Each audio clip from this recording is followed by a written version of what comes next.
If you want to know just how stupid and evil and insane the people who control the communications superhighways really are, just look at their hate speech policies. Or, more importantly, look at how they apply their hate speech policies, because this is going to give you a glimpse into their twisted minds and their twisted souls. The YouTube Trust and Safety Team currently understands the rules of the platform as follows. Muslims are a protected group. Christians, atheists, and ex-Muslims are not. Since Muslims are a protected group, anything that could potentially offend them is hate speech.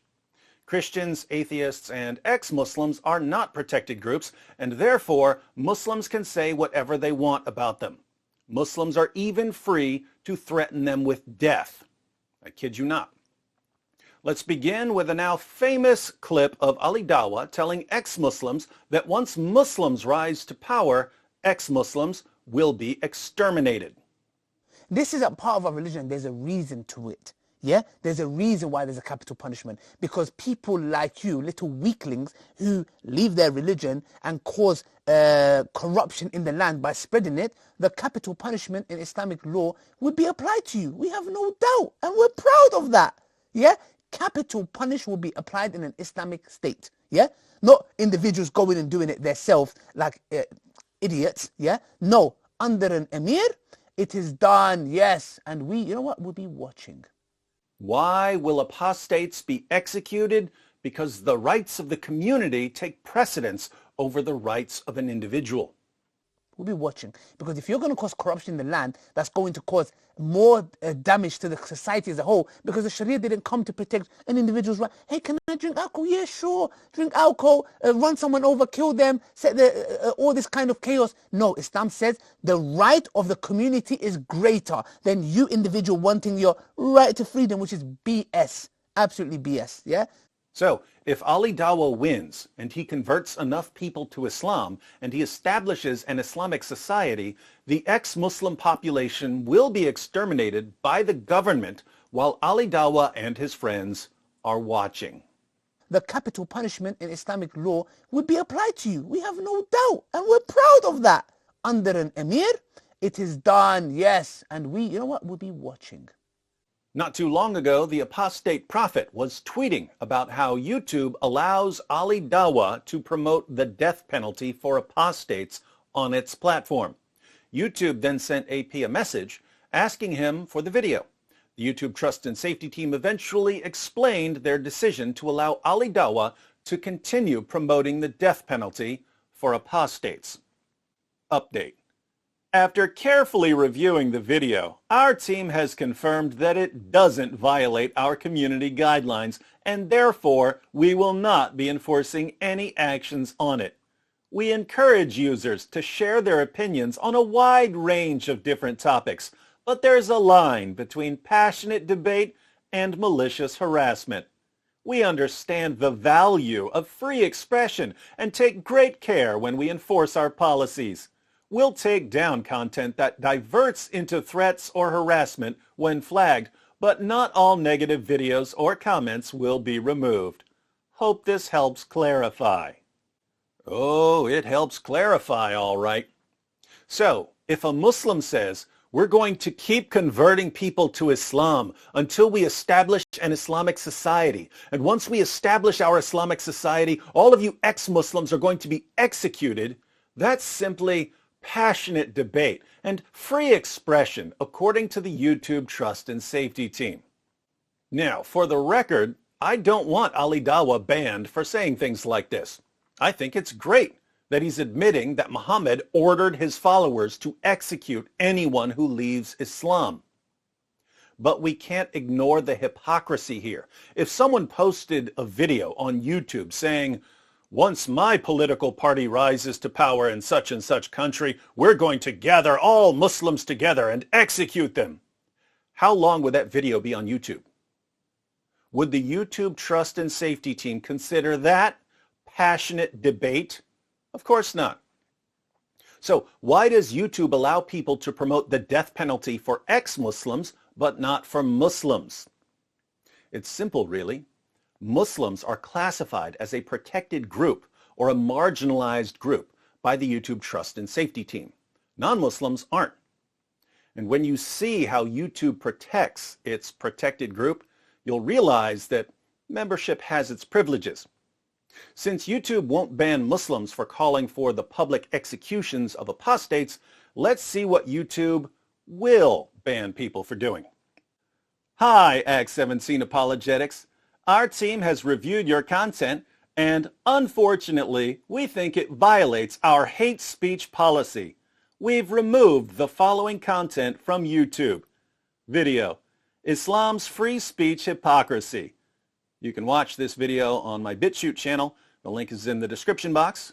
In the video, I quote some Muslim leaders who are demanding a ban on speech that offends Muslims.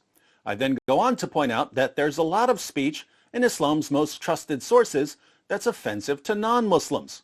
I then tell Muslims that if they want to ban offensive speech, they'll need to ban their own book, but if they don't want to ban their own book, they shouldn't be calling for a ban on offensive speech. According to YouTube, exposing hypocrisy is hate speech.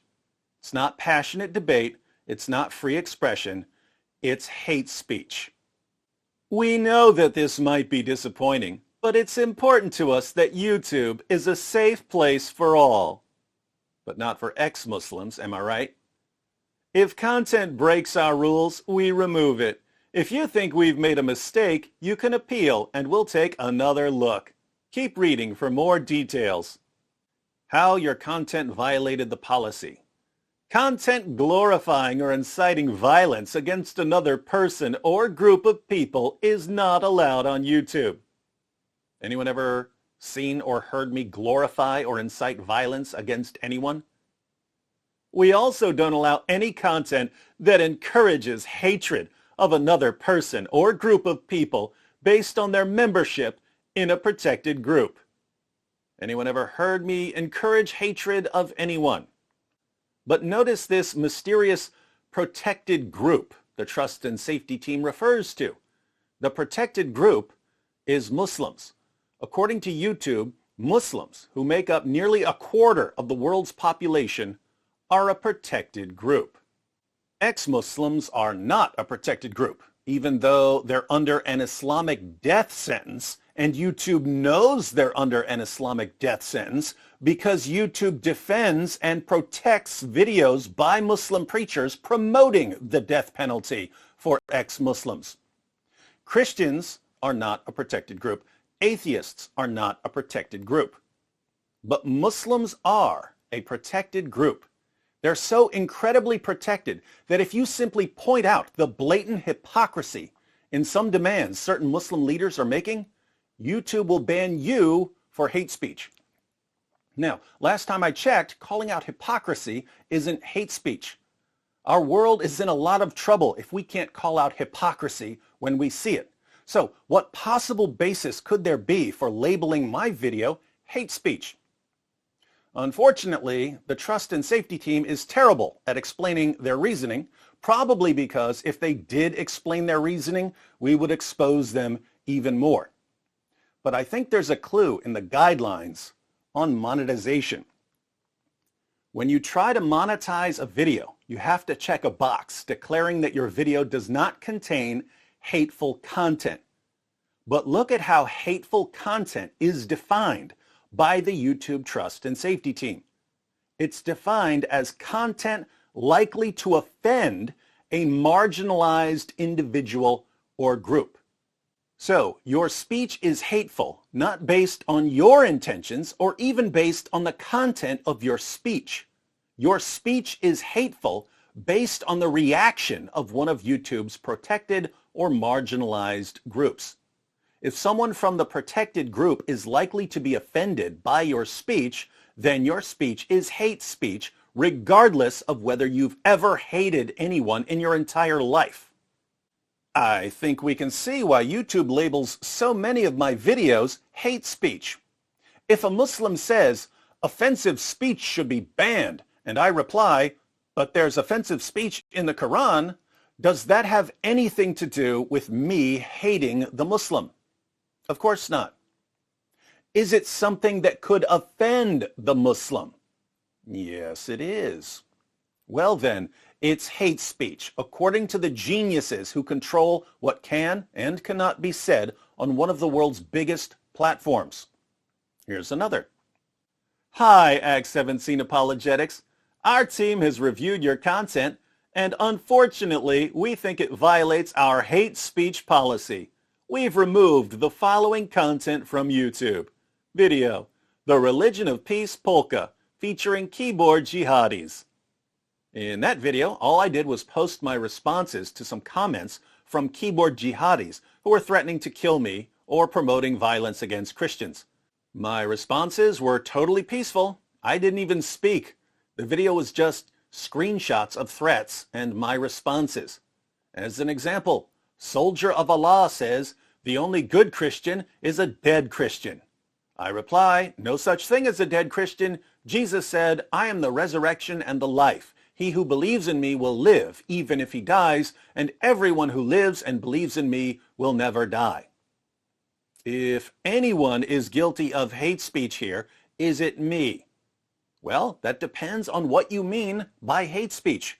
If hate speech is speech that calls for violence against a person based on membership in some group, then Soldier of Allah is guilty of hate speech against Christians. But if you define hate speech as speech that might offend a member of a marginalized group, and every Muslim in the world is a member of a marginalized group, well then, Soldier of Allah is the victim, and I'm the offender who offended him. And this never stops. In my video, Top 10 Quran Verses for Understanding ISIS, all I did was list the Quran verses that ISIS used to justify the things they were doing. According to YouTube, my video was hate speech, even though the only group I talked about in the video was ISIS. Apparently, even ISIS jihadis qualify as a protected group. In my video, Prophet Muhammad Solves Coronavirus, I made fun of some of Muhammad's stupid claims. Making fun of someone's stupid claims wouldn't normally constitute hate speech, but what is YouTube's definition of hate speech? Something likely to offend a member of a protected or marginalized group. Could a Muslim be offended because I made fun of Muhammad? Absolutely. Hence, my video was banned as hate speech. My video, Did Muhammad Exist? Robert Spencer and David Wood versus Anjem Choudhury and Omar Bakri, was a debate between two Christians and two Muslims. But some of our points about Muhammad must have been offensive to Muslims because the video was banned as hate speech. My video, Tommy Robinson Found Guilty, Robert Spencer and David Wood Live, was just me and Robert Spencer discussing the British government sending Tommy Robinson to prison for reporting on Muslim grooming gangs.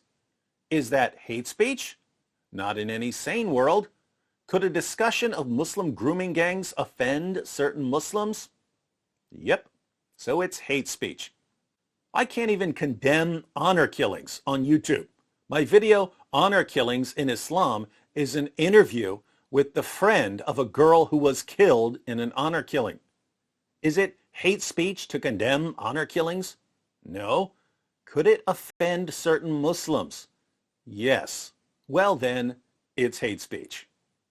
Ladies and gentlemen, some of the sickest people on the planet are working for the trust and safety teams of the world's biggest social media platforms, and they get paid to control what you say in order to ultimately control what everyone thinks.